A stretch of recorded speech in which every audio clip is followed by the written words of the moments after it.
Hello everybody, मैं doctor Vikram मस्कर हूँ, एक घुटने और कंधे का विशेषज्ञ नई दिल्ली इंडिया से। और इस वीडियो में हम बात करने वाले हैं क्या क्या एक्सरसाइजेज या रिहैबिलिटेशन होता है लिगामेंट इंजरीज में।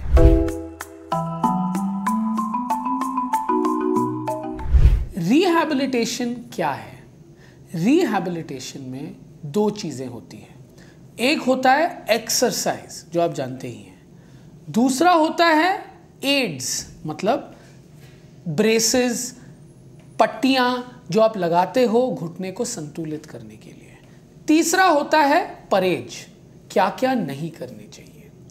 नाउ लिगामेंट इंजुरीज की सर्जरी किस तरीके के होते हैं वो समझना इंपॉर्टेंट है।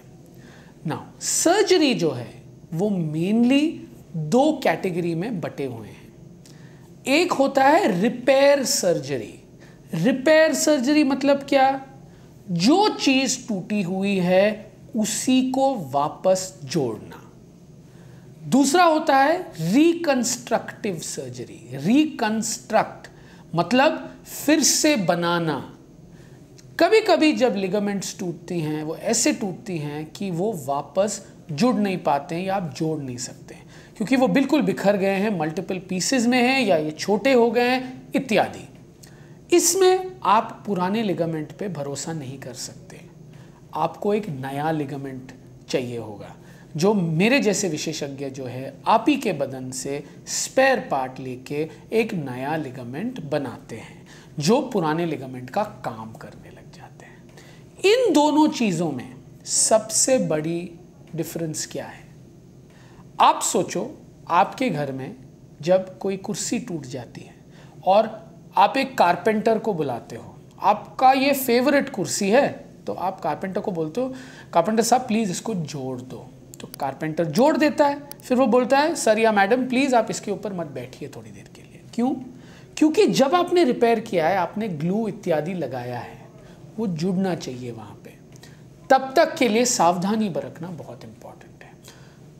अगर आपने एक नया टेबल चेयर ले लिया है तो आप काफ़ी जल्दी उसके ऊपर बैठ सकते हो, या वो कोई चेयर का एक लेग जो है उसने नया लेग लगा दिया उसके ऊपर जोड़ने के बजाय, तो वो बोलेगा आप बैठ जाइए, मैंने उसको जोड़ दिया है, वहाँ पे एक नया लेग लेके जोड़ दिया है इसके ऊपर। तब आप थोड़ा ज़्यादा फ्री हैं। तो रिपेयर सर्जरी में आप थोड़ा स्लो जाते हो। थोड़े दिन तक आप मूवमेंट भी नहीं करते घुटने में, क्योंकि जो धागे लगाई हैं उसको टाई करने के लिए, उसको जोड़ने के लिए वो लिगामेंट पहले जुड़ना चाहिए थोड़ी देर, थोड़ी समय में। जब तक ये जुड़ ना जाए उस पे ज़्यादा स्ट्रेन नहीं जाना चाहिए। तो मूवमेंट से स्ट्रेन होती है कभी कभी। तो कई मूवमेंट्स डिपेंडिंग ऑन कौन सा लिगामेंट टूटा है वो हम रिस्ट्रिक्ट करते हैं, उसमें परहेज है थोड़े दिन के लिए जब आप रिपेयर करते हो। जब आप रिकंस्ट्रक्ट करते हो, नया लिगामेंट बनाते हो, तो ऑलरेडी स्ट्रक्चरल स्टेबिलिटी आ गई है। आप बस इंतज़ार करते हो उसको जीवित होने के लिए, मतलब उसमें खून की नलियां आने के लिए, जो लगते हैं 4 से 6 महीने। पर आप उसके स्ट्रेंथ पे थोड़ा भरोसा कर सकते हो। इस सिचुएशन में आप ज़्यादा परहेज नहीं करते मूवमेंट में, या कभी कभी इवन वज़न लगाने में। तो repair surgery you go slow, but आपका नेचुरल लिगामेंट प्रिजर्व्ड है। और रिकंस्ट्रक्टिव सर्जरी में आप नया लिगामेंट लगाते हो तो आप थोड़ा ज़्यादा फ्री होते हो उसमें। जो तकनीक मैं इस्तेमाल करता हूँ, कभी कभी मैं रिपेयर और रिकंस्ट्रक्ट दोनों करता हूँ, क्योंकि जो भगवान देता है वही अच्छा है, तो उसको प्रिजर्व करना अच्छी बात है। तो मैं कभी कभी ACL जब टूटता है, कोई भी लिगामेंट टूटता है, उसी को वापस जोड़ के उसके साथ साथ एक और लगाता हूँ। उसमें मैं और भी भरोसा कर सकता हूँ। इसमें क्या रिहैबिलिटेशन होता है? नाउ अगर रिकंस्ट्रक्शन हो या रिपेयर हो तो कभी कभी हम थोड़े दिन तक एक ब्रेस देते हैं। ब्रेस क्या है? एक तरीके का पट्टी जो आप निकाल सकते हो। आपने स्पोर्ट्स लोगों को इत्यादि को देखा होगा पहन के जो चलते हैं। नाउ ये क्या करते हैं? ये ब्रेस जो है आर्टिफिशियली घुटने को संतुलित करते हैं। डिपेंडिंग कौन सा लिगामेंट टूटा है, आगे पीछे जाने वाला लिगामेंट या अंदर बाहर रोकने वाला लिगामेंट, वो ब्रेस जो है उस मूवमेंट को रोक देता है। वो ही एक लिगामेंट की तरह काम करने लग जाता है जब तक कि लिगामेंट जुड़ ना जाए। तो ये ब्रेस रेस्ट देने के लिए है, घुटने को संतुलित करने के लिए है। इसके भी अलग अलग तरीके आते हैं। एक होता है इमोबिलाइजर, जो घुटने को बिल्कुल सीधा रखता है। दूसरा, आजकल बहुत आधुनिक ब्रेसेस, अच्छे क्वालिटी के ब्रेसेस आते हैं जो लिगामेंट को स्ट्रेन नहीं लगाते पर मूवमेंट अलाउ करते हैं। उनमें हिंजेस होता है, आप मूवमेंट को भी रेगुलेट कर सकते हैं। 80, 90, 20, 30 डिग्री जो भी आप लगाना चाहे आप लगा सकते हो उसमें। वो लिगामेंट के ऊपर है आप कौन सा वाला ब्रेस यूज करते हो। फिर आता है एक्सरसाइजेस।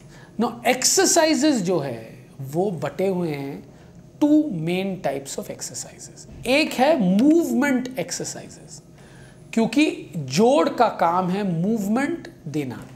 तो जब भी आप परहेज देते हो, कोई भी रिपेयर, रिकंस्ट्रक्शन, कुछ भी में, या कोई भी ऑपरेशन हुआ है, दर्द होता है, कभी कभी स्टिफनेस आती है क्योंकि ऑपरेशन के कारण, स्कारिंग के कारण, तो मूवमेंट कराना बहुत इंपॉर्टेंट है। डिपेंडिंग कितना मेजर टेयर है, रिकंस्ट्रक्ट हुआ है, रिपेयर हुआ है, हम मूवमेंट जो है हो सकता है तुरंत शुरू करें या थोड़े समय बाद शुरू करें। तो मूवमेंट कभी कभी एकदम से भी हम पूरा नहीं अलाउ करते, पहले 20, 30, 80, 90, फिर हम ज़्यादा जाते हैं, डिपेंडिंग ऑन कौन सा लिगामेंट में इंजुरी आई है। तो मूवमेंट कराना इंपॉर्टेंट है। मूवमेंट भी 2 तरीके के होते हैं, एक्टिव और पैसिव। एक्टिव मतलब आप अपने मांसपेशियों को इस्तेमाल करके खुद ही मोड़ते हो, उसको हम एक्टिव बोलते हैं। पैसिव आपका फिजियोथेरेपिस्ट या आपके घर में जो भी है आपको हेल्प करते हैं एक्सरसाइज में, वो मोड़ते हैं, उसको हम पैसिव बोलते हैं। एक और होता है एक्टिव असिस्टेड, आप में इतना क्षमता नहीं है खुद करने की, आप थोड़ा मदद भी ले लेते हो उसके साथ। एक बहुत अच्छा तरीका है बेंड करने की, वो है ग्रेविटी एडेड। ना, जब आप कुदरत में ग्रेविटी होती है, जो भी चीज़ आप ऊपर फेंकते हो वो नीचे आता है। कैसे? जो धरती है, धरती माँ उसको खींचती है अपनी तरफ। वैसे ही जब आप अपने पैर को बेड के एंड पे रख लेते हो तो ग्रेविटी एक्ट करता है, वो अपने आप मुड़ता है। तो उसमें आपको ज़्यादा डर नहीं है। आपको कभी कभी डर लगता है कोई फिजियोथेरेपी आके उसको मोड़ दे, दर्द होगा, नहीं, पर जब ऑटोमेटिक होने लग जाता है तो वो आसान है। दूसरा पहलू है इसका स्ट्रेंथनिंग एक्सरसाइजेस।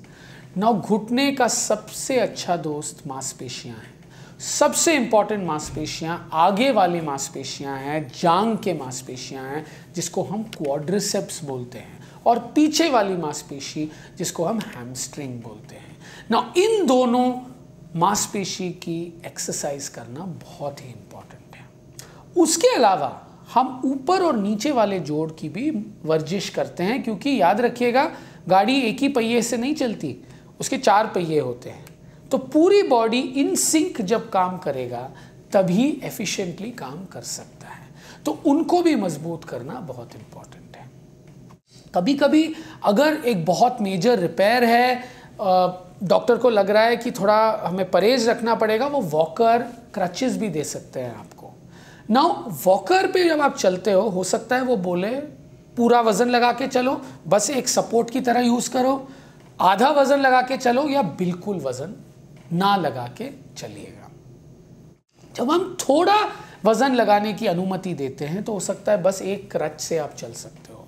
जब हम बोलते हैं बिल्कुल वजन मत लगाओ, तभी हम 2 क्रचेस या एक वॉकर इस्तेमाल करते हैं।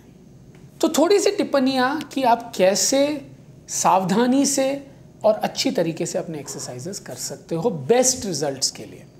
पहले आपको खुद समझ में आना चाहिए आपकी इंजरी क्या थी।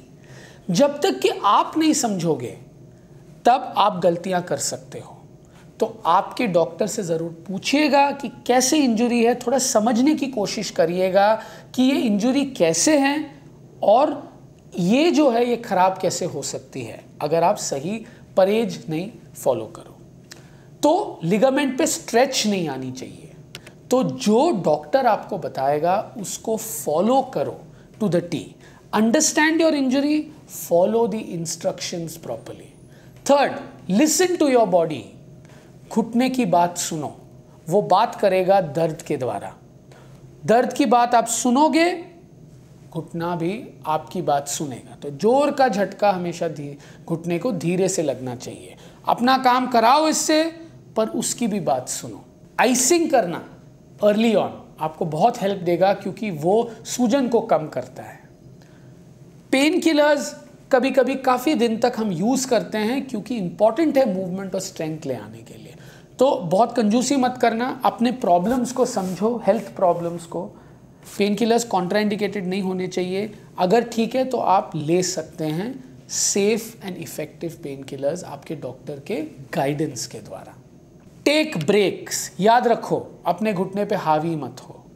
थकावट ये सब हो रही है, सुनो अपने बॉडी की बात, उसको भी रेस्ट चाहिए। तो take frequent breaks, but have your focus in mind कि आपको ठीक होना है। आई होप आपको इस वीडियो से रिहैबिलिटेशन आफ्टर नी इंजरीज और लिगामेंट इंजरीज के बारे में काफ़ी जानकारी मिली है, आप कैसे इसको इम्प्रूव कर सकते हो अपने रिजल्ट्स को। If you like my videos, please like and subscribe to my channel, and please follow me on Instagram. Thank you.